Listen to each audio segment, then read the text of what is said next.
예, 오늘장 키포인트, 오늘은 빅데이터 연구소 이상준 소장과 함께합니다. 소장님 안녕하세요. 네, 안녕하세요. 네, 반갑습니다. 미증시 상황 지수만 보면 굉장히 긍정적으로 보였는데 어떤 부분에 주목하셨습니까? 일단 새벽에 잠이 좀 일찍 깨갖고 지수만 잠깐 확인했는데 다우가 마이너스였거든요. 근데 결국은 플러스로 끝났고 3대 지수 모두 양봉 마감됐어요. 일단 좀 흐름 자체는 좋은 모습이고 다우하고 S&P 500은 또 사상 최고치 기록했고요.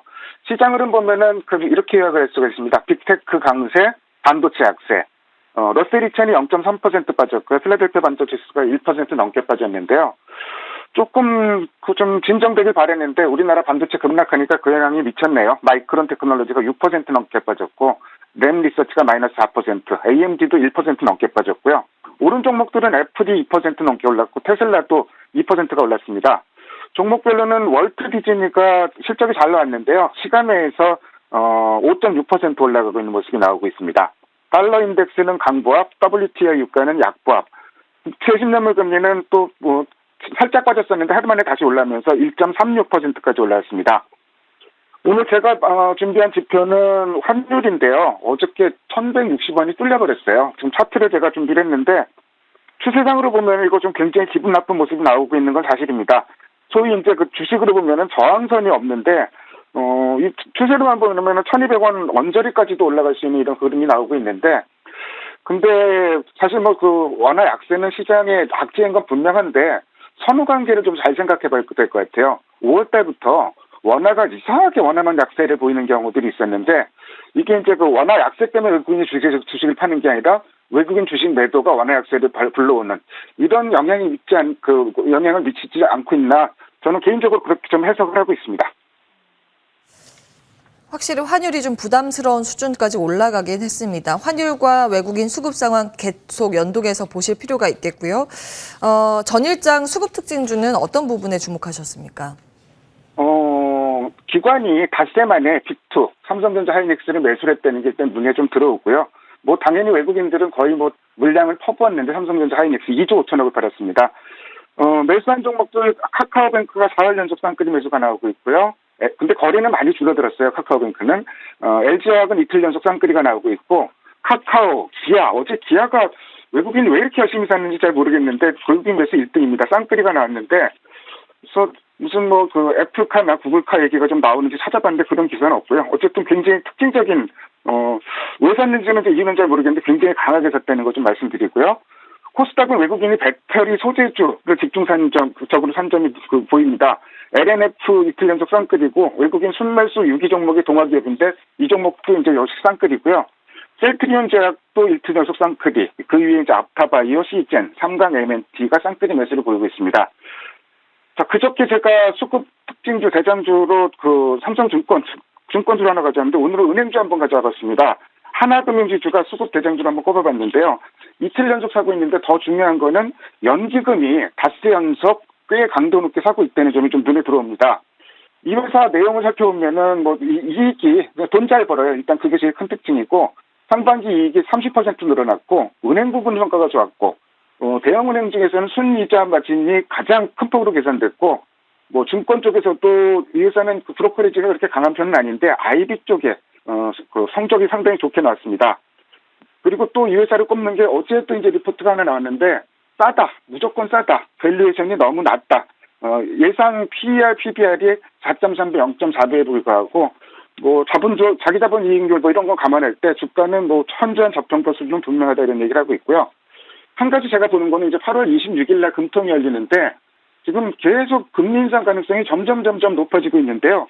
2017년 11월 말에 그때가 이제 금리 인상 사이클이 잠깐 짧게 시작됐던 시기인데 그때 이후로 하나금융 주가를 제가 좀 그려봤어요. 금리 인상한 이후에 주가가 쭉 올라가는 모습이 확인되실 거예요. 아마 금리 인상은 은행주의 전반적인 모멘텀이 되지 않을까 이렇게 좀 기대를 한번 해봅니다. 예. 금융 쪽에 지속적으로 주목을 하시는군요. 미국보다 아무래도 우리나라가 금리 인상을 조금 시기를 앞당길 것으로 관측이 되고 있는 만큼 금융주 수혜 관측을 해주셨습니다. 지난번에 삼성증권에 이어서 하나금융지주도 체크해 주셨고요.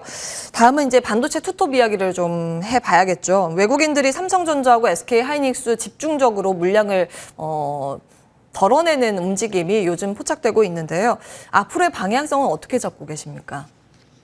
일단은 과매도 상태고 그 셀링 클라이맥스, 그러니까 매도의 정점은 좀 지났다고 보는데요. 우선 리포트 아까 오렌지앵커가 자세히 하시던데 그거 잠깐 보충 설명을 좀 드릴게요.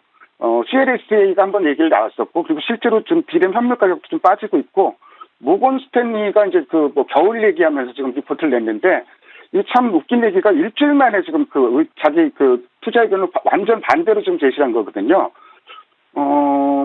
제가 보기에는 이게 좀 의도가 있는 리포트가 아닌가. 우리나라 배터리주 외국계 리포트 나왔던 것도 좀 연상이 됐고요. 그리고 특히 모건 스탠리에서는 2016년에도 부정적인 리포트를 냈었는데 시장은 완전히 좀 까꾸로 간 적이 있었죠. 그래서 저는 이 부분에 대해서는 약간 좀 의심을 하고 있고요.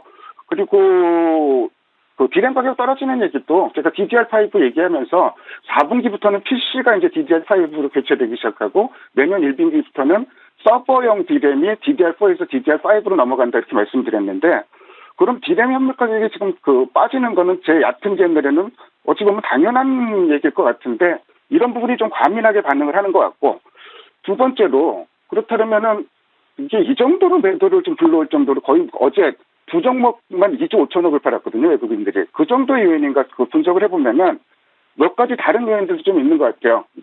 마이크론 텔레크놀로지가 조금 방어해주길 바랬는데 거의 비슷하게 빠졌는데, 어쨌든 낙폭은 하이닉스가 훨씬 더 큰 편이고, 여기에는 세 가지 요인 정도로 생각할 수 있습니다. 첫 번째가 로스터 물량, 그리고 두 번째가 공매도, 그리고 세 번째가 만기일, 이런 변수들을 생각할 수가 있는데요.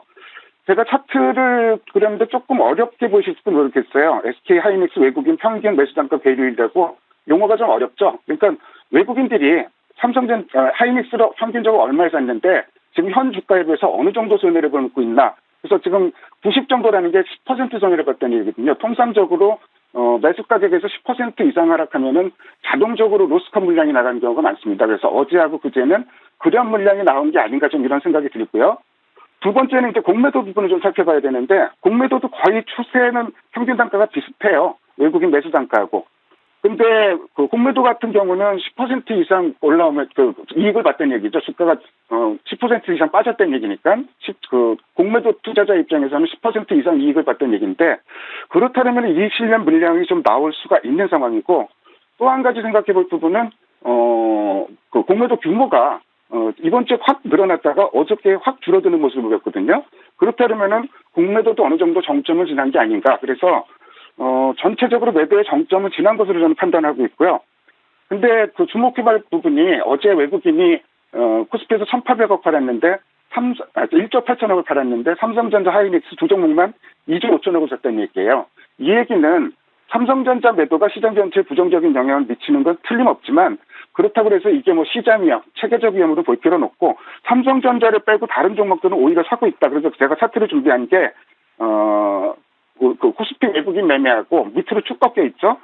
삼성전자 하이닉스를 제외한 매매를 한번 차트로 그려봤는데, 현재 시장은 이런 상황이라는 거 좀 주목을 하실 필요가 있을 것 같고요. 마지막으로 대장주, 제가 대장주가 언급했던 게 이제 크게 세 개 섹터를 언급했었잖아요.